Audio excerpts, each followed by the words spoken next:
Welcome to this explainer. When we think about global conflicts and military strategy, our minds immediately go to troops, geography, firepower, the usual stuff. But today, we're diving into something completely different, the unexpected intersection of domestic politics and a foreign conflict. We are going to explore how something as simple as a date circled on a calendar might actually be the ultimate deciding factor in the current war with Iran. The most powerful weapon in this war isn't a missile, it's a calendar. Just let that quote sink in for a second. We aren't talking about cruise missiles here or naval blockades in the Strait of Hormuz. We're literally talking about the massive gravitational pull of the American political cycle dictating military reality on the ground. Which brings us to the core question driving our entire explainer today. Why do the 2026 midterms have the power to just end this conflict? How does a domestic election happening months from now actually constrain the timeline of a war taking place halfway across the globe? Okay, here's the roadmap for how we'll break this down. 1. War by the numbers. 2. 3 options on the table. 3. Echoes of past wars. And 4. How American wars end. Let's jump right into Section 1, War by the Numbers, setting our current context.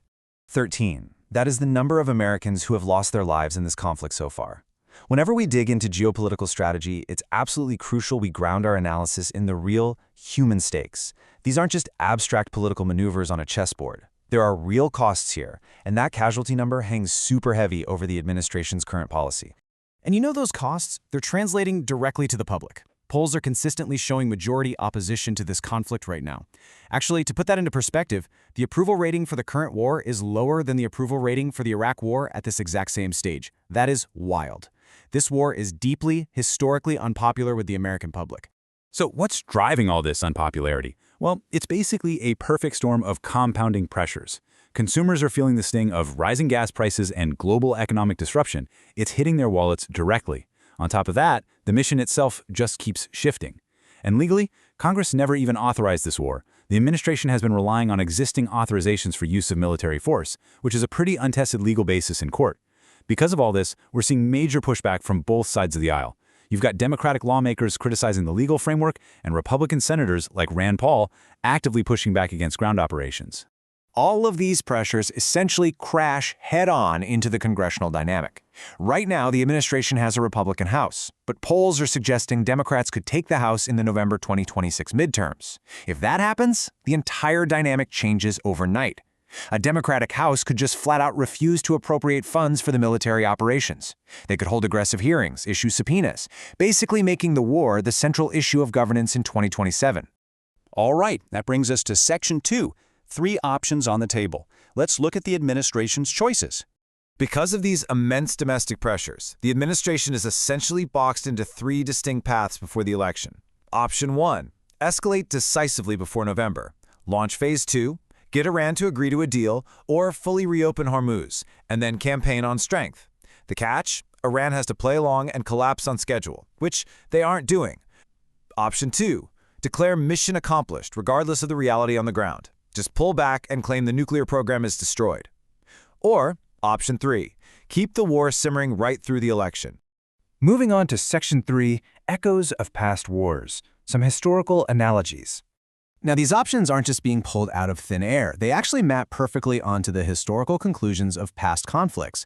To make sense of this, we can use some really simple analogies to compare this conflict with Vietnam, Iraq, and Afghanistan. The administration is essentially following established historical playbooks here. Let's look at Option 3, keeping the war simmering. Think of this as the Vietnam and Iraq playbook. If you keep a deeply unpopular war grinding along right through an election cycle, while folks are dealing with rising gas prices and seeing dead soldiers on the evening news, you risk making it the defining issue that gets opposition voters to the polls. An unpopular war with no end in sight doesn't end well for the party in power. We saw that exact political backlash during Vietnam and again in the later years of Iraq. On the flip side, we have Option 2, the premature victory. Now, this is the Afghanistan playbook. This strategy is all about pulling back, declaring American interests protected, and claiming the enemy's capabilities are destroyed, in this case, Iran's nuclear program, regardless of what's actually happening on the ground. The goal is to get out before November, declare a win, and let the messy details collapse after the election. It's a dynamic that heavily echoes the recent withdrawal from Afghanistan.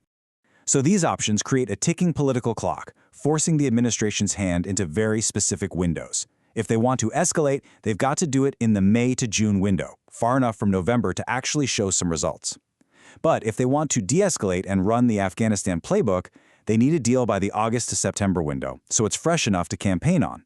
And that brings us to Section 4, How American Wars End, the ultimate formula. History proves time and again that American wars end when the domestic political cost simply becomes higher than the strategic benefit. We can clearly see this in our simple analogies. Vietnam ended when Congress cut the funding. Iraq wound down after Obama campaigned heavily on a withdrawal. Afghanistan ended when Biden accepted the Taliban's terms. The in-between, simmering phase of this current conflict is just politically unsustainable. This war will end either when the midterms make it politically impossible to continue or when a deal provides just enough cover to declare victory. So the calendar really is the weapon. November is the deadline. Everything between now and then is just positioning.